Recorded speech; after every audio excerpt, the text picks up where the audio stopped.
Hello, and yes, I'm a hypocrite. Yes, I ordered the stupid pay-per-view. Well, it wasn't stupid. It was actually very good, but let me explain why. Yes, I'm wearing the RVD shirt again because so many people in the last video asked why was I wearing the RVD shirt. If you go back about, I guess it would be about a year ago, I guess, I did a video where I did the lone unboxing video I ever did, where I showed that I got a Don West brown, bag special, or whatever it was, and this came in it.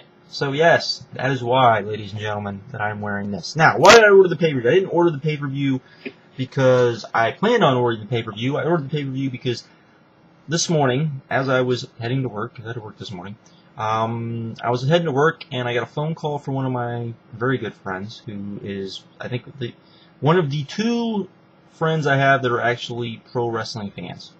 And he called me up and said, hey, are you going to order the pay-per-view tonight? Because I want to come over and watch it if you're going to order it, because I really don't want to spend, $35 and by the time you add in tax, over $40 for the pay-per-view.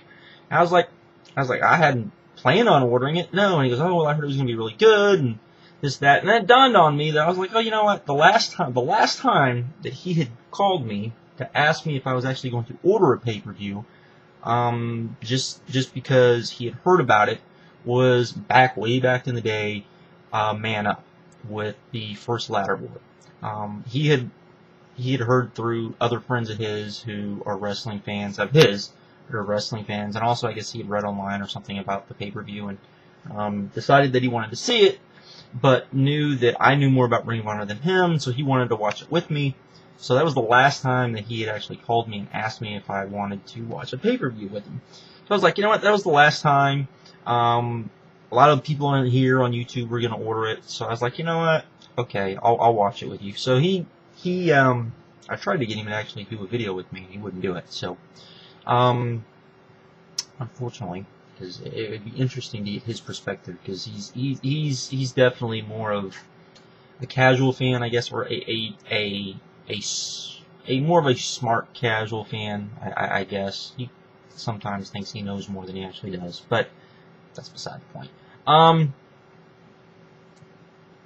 But anyways, so he came over after I got off work, and he met me at home, and we ordered the pay-per-view, and we watched it. I played around on Twitter while I was watching it too, just because I can, never mind. Just because it was something to do while I was watching the pay-per-view. And I did order it, and I will say this flat out, it was a very good pay-per-view. I don't think it was a great pay-per-view. I think some of it did not, I don't think it came off as well as it could have, but I will say this, they had enough hype, and this is one of the reasons why I was on the computer, about this pay-per-view. They had a lot of people talking about this pay-per-view. And there was more good buzz about this pay-per-view than any pay-per-view I can ever remember TNA ever doing. I can remember back lockdown 08, was it 08? Or was it 06? Yeah, I guess it was 08, when Joe won the title, and he, and while there was, yay, Joe's going to win the title, there was also that, well, is it too late? And it had kind of that feeling to it. And that's and the only other shows I can ever remember having the kind of buzz, and it wasn't good buzz, was with the Pac-Man Jones stuff. But that's pretty much it. But I can't remember a show, and if anyone can, please let me know. I cannot remember a show having this much good buzz around it. To the point of, they had multiple things on Twitter, trending throughout the night. Some good. Most of it was good. One of them I don't think was so good as much as people were kind of, being funny. But they did have stuff trending throughout the night, and that is something that WWE does not even ever pull off sometimes. So I think that they did have a lot of good buzz about this show, no matter how it came off, and I think they did a good job of putting out the best matches that they could. I think some of the matches just did not come off as much as they probably expected it to, and so it kind of hurt the show in that kind of way. But let's talk about the show, because I think that's kind of important to talk about. You know, the pay-per-view itself, like I said, was very good. They started the show off with Samoa Joe versus Kaz. Not necessarily what I would have done, but because I would have started the show off with Doug Williams and his... Only because I didn't know who they had picked. But Doug Williams and his mystery opponent. If their mystery opponent had been a returning guy, I would have started with that just to get this crowd kind of excited and hyped up. But that's not what we got anyways. But so they started off with Joe and Kaz. I thought they had a good match.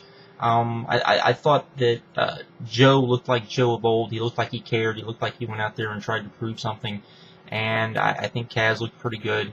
You know, but they didn't really get enough time, and the ending just did not come off well. There was a lot of lackluster endings on this show, unfortunately. But, you know, what are you going to do with that? The next match we got was Doug Williams, his match where he, you know, his open challenge match, and they brought out Mark Haskins, I believe is how you pronounce his name, and who's a British wrestler that I'd never heard of. And to be honest, I even went to some of the places I normally go when I don't hear about, I don't know who guys are, and even the guys that had heard of him weren't necessarily too high on him. So I was like, this might not be the best. But apparently he really like showed off some stuff. And if you look on YouTube, I think there's a match of his from the last TNA tour. This was not good. This was kind of okay. There was a lot of botches. Definitely not the type of match I think people were expecting. Very slow. Once the high spots started, they were botched for the most part. So this did not come off well at all, unfortunately. It really amazed me that they picked this guy when you could have brought in a P.D. Williams, when you could have brought in a guy like maybe Sanjay Dutt, or any number of guys you could have just brought in for a one-time deal just to get a nice little pop and reaction out of the live crowd. But that's not what we got, so there you go. Then we got a special attraction match, or a special bonus match. Generation Me taking on Sharkboy and Eric Young. They did a thing backstage where Eric Young was looking for a partner. He asked Curryman, who of course couldn't use Curryman because Christopher Daniels was in the main event, and he said that, you know, he was resting up because he had a big show at the Tokyo Dome or something like that. And then the Sin Cara ripoff, he was out there, and that was like no. And then they had another guy, and he was hurt or something. And so then Sharkboy showed up, Stone Cold Sharkboy showed up, and so it was going to be Stone Cold Sharkboy and Eric Young taking on Generation Me. Match was okay. You know, I'm not big on Eric Young. Pretty good to see Sharkboy. Sharkboy, I think, was the first guy to start trending on Twitter, and I think he trended for almost an hour, believe it or not. So I don't know if that's good or bad. I didn't see what people were saying about him, but still, I mean, the fact that it's pretty impressive, I must say. Then we got the the Ultimate X match. This was kind of a letdown. It wasn't nearly as good as it probably should have been. It was good, but it was just that. It was just good. It felt a little rushed. I don't think you had the right guys in there. Robbie E's overselling was extremely annoying. I mean, I haven't watched TNA in so long, so I don't know if this is a normal thing with him. Cookie, who, you know, Becky Bayless, she was screaming throughout the whole match to a point where it was quite annoying. To the point where I actually was like, is that the screaming bitch from freaking the Atlanta shows, from the ROH Atlanta shows? It sure sounded like it. No, it was Becky Bayless. Match was okay. The ending was kind of anticlimactic because you had Shannon Moore go up actually on top of the structure, and he was trying to come down. It looked like he was going to do some crazy wild spot, and he didn't end up doing really anything. And then Shelley just kind of climbed up and got the X. And I mean, there was some good spots, but it wasn't anything like mind blowing. It was just kind of there. Then we got RVD versus Jerry Lynn. This was, of course, kind of like a Legends match. I'm sure this is like their last match, kind of their swan song as far as their rivalry goes. I thought they put on a really good match, particularly when you could, I mean, particularly the fact that, you know, Rob Van Dam just doesn't seem to give a shit anymore, and Jerry Lynn is almost 50. The fact that they went out there and they put on a really good match, I felt. just says lots of stuff. And I really do think that has a lot to do with Jerry Lynn. If you ever saw any of their classic matches in ECW, this was a lot like those. A lot of the same spots, lots of same moves. There was some stuff with the chair at the end of this match, which is just awesome. And this match was just kind of plodding along. It was good. And then near the end, it almost got to greatness. I think it ended a little too early, but yeah, that's just me. Then we got the 4-way, and this match definitely stole the show. A lot of people thought it might steal the show, and this was truly awesome. This match actually got 2 things trending on Twitter. We had Austin Aries, and all these guys cut promos before, with Austin Aries cutting the best promo, of course, and then the other guys basically just kind of being, oh, glad to be here, and, the other guys were all really good, and it's kind of like, come on. But, we got Austin Aries, he cut the best promo. We got Low-Key, which was good to see. We got Shima Xion, and he did a really good job, or he did an okay job. And then we got Jack Evans. And let me say this about Jack Evans, because I know not everyone likes Jack Evans, because Jack Evans can be a bit of a spot monkey. I will admit that. But this dude, with his little, crappy outfit and the whole thing, somehow, keep in mind you had Austin Aries and Low-Key in this match, and this dude was probably the most over guy in the match. That, to me, says something. This is a guy that, he's been in maybe 1, maybe 2 matches, I think, in TNA, maybe. Definitely, most of these fans probably don't remember him being in TNA. Austin Aries, they probably remember. Low-Key, they definitely probably remember. Probably not Jack Evans, and Jack Evans was the most over guy. Jack Evans did some crazy, crazy stuff and got even more over. During this, so he was trending on Twitter. Then you had the fact that after the match, and Austin Aries won, and he got the contract, the fans were chanting quite loudly, "Sign them all, sign them all, sign them all." They did a chant of, instead of, chanting for individual guys, they were like, "Everybody, everybody," which was pretty good. The crowd was actually pretty good and pretty alive during this. And everybody that has regularly watched TNA noticed that this was probably the most alive this crowd has been in a long, long time. I would agree. I would sign all 4 of these guys, maybe dump a couple of other guys, because I think particularly one of the things that, I noticed, and I haven't watched TNA in a long time, that the roster did feel very stale. So I will say that. This was an awesome match. This is definitely the match to check out. You had a 4-way, all 4 guys just doing crazy, crazy stuff. There you go. Then the guys that had to follow that were Abyss and Brian Kendrick, and they had this wacky, weird, Russo-esque, basic TNA bullshit match that you normally get. It was okay. The story they told was okay. You had Brian Kendrick go over, so he's now the X Division champion, and even he was trending on Twitter. So there you go. So like I said, there was a lot of positive stuff coming out of this pay-per-view. They did a big celebration after the show. That really didn't come off very well, but in my opinion, it just kind of came off like, ooh, wow, we still have another match. Then they had AJ Styles versus Christopher Daniels. They did a really good job of setting this up as that to actually mean something. I actually thought they might actually have Christopher Daniels turn heel here. I've heard a lot of people say this. I'll say the same thing. This is the worst match of theirs I've ever seen. They may have had a worse match somewhere, but this was probably the worst. And that's not saying this was horrible. This was just, I think, very good. I don't think it was great. I think by the time it was about to get great, they ended it. There was some sloppiness and there seemed to be with the ropes. A lot of guys were slipping off the ropes for whatever reason. But this wasn't quite as good as it probably people thought it was going to be, and it felt a little bit disappointing. But it was still really good. And I think that kind of sums up the show, is that I think this show definitely was not the home run as far as a viewing experience I think TNA was looking for, but from a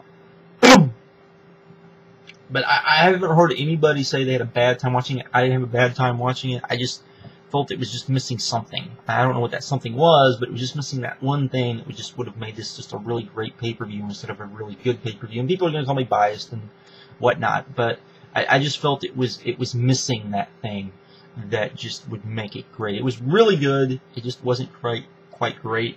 But this was a card when people looked at it that literally thought that this could be a match, you know, a pay-per-view of the year type card.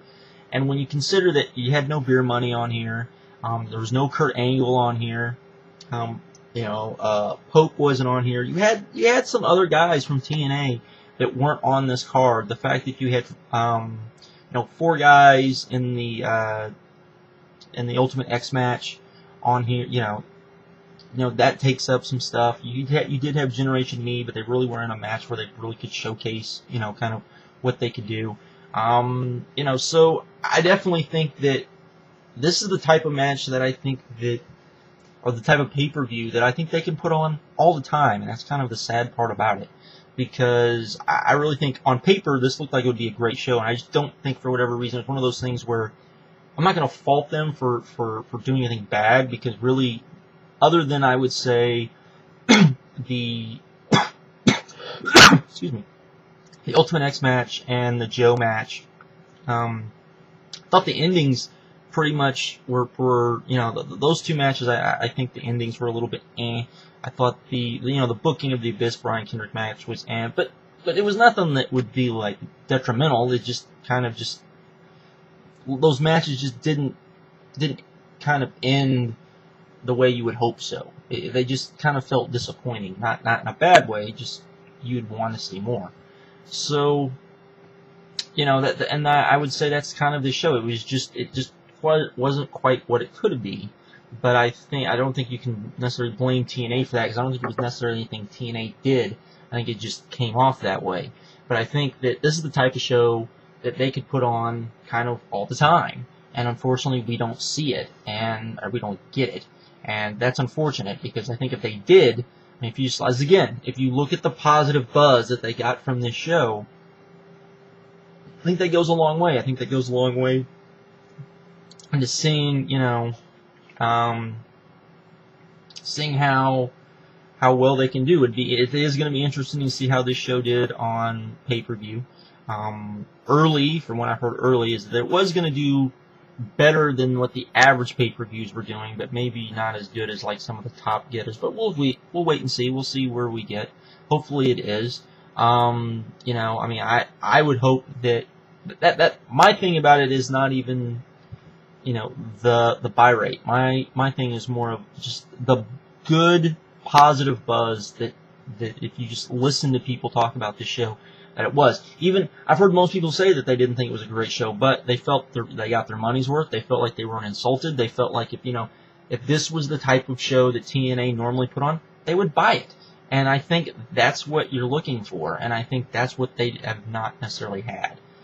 But my hats goes off to them. I think they put on, I think the card was as good as they probably could have put on. I mean, you had pretty much every, you know, you could maybe tweak it a little bit, but not too much. And I think that if you looked at this on paper, as I think everybody did, it looked really, really good. And I think that, as I said, it was just, and it was something throughout the night, that it was just missing something to really just put it over the edge. I think the 4-way had whatever that was, that excitement, that kind of, and maybe it was because none of these matches really had a lot of build to them. There wasn't a lot of story going into them. That could have been part of it, is that this was kind of a one-off, and really the pay-per-view didn't matter, and maybe the fans knew it didn't matter, and I knew it didn't matter, so maybe that was kind of what it was. And the crowd was a little harsh on it, but I think duly so, because I think they wanted to really like this show, but at the same time, I think they were kind of like, if you fuck this up, we're going to shit all over it. And I think they had that attitude to it. But anyways, that's kind of my views on it. Like I said, yes, I did wind up ordering it. You know, and I enjoyed it, and my friend Eric enjoyed it too. He really liked it. He liked it about as much as I did, though. He didn't like the main. He was really bored with the main event. And I told him, I said, well, this is the type of match they normally have. Wait till about 10 minutes before wait till about 9:40. And they'll kick it into high gear, and it'll start being really good. And magically, it started being really good. So there was that. But he was like super impressed with. He was like, "Who's this Jack Evans guy?" And I was like, because he didn't know who he was, and Zima Ion. he wanted to know who he was too, and I said, well, I've only seen Xion once. I said, I know who Jack Evans is. He's from AAA, and right now, and he was, you know, he thought that they should sign all 4 guys, and was like, you know, they should fire the, you know, Generation Me and Sharkboy and Eric Young and bring in these 4 guys. So I know a lot of you wouldn't agree with that, but that was his thoughts on it. So anyways, that's kind of my thoughts on the pay-per-view. Good job, TNA.